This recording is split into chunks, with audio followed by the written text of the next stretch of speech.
कोही भित्र आएको थियो रुमको गेस्ट होला कोही हाम्रो 81 को है यार वहाँ गया और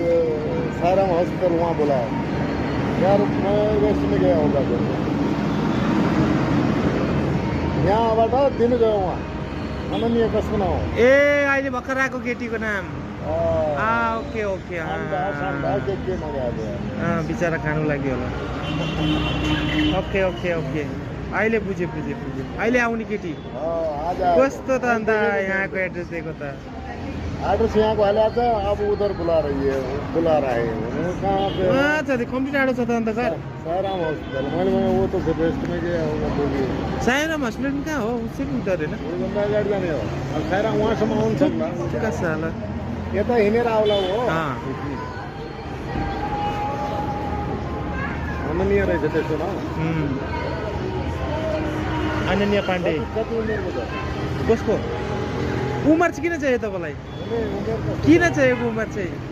यिनी सानो छ कि अब ठुलो यार किन चाहिँ उमरसँग चाहिँ के लिनु पनि हुन्छ नि उमेर अरू पनि सोध्नु सक्थ्यो कहाँको घर कहाँ हो पाण्डे हो पाण्डे पनि त्यहाँ हुने रहेछ कहाँको हो त्यो थाहा छैन पाण्डे असम असममा पाण्डे पनि रहेछ नि किन हुँदैन अन्त अब नेपालको मान्छे आसाममा गएर बस्यो भने के हुन्छ पाण्डे त यहाँ छ उहाँ छ तिम्रो बिहारतिर छ अन्त बिहारकोहरू असममा काम गर्नु गएर बस्यो भने अन्त उतै बस्यो भने उताको होइन उत्तराखण्डमा पाण्डे छ मङ्गल पाण्डे नेपालमा पाण्डे मङ्गल पाण्डे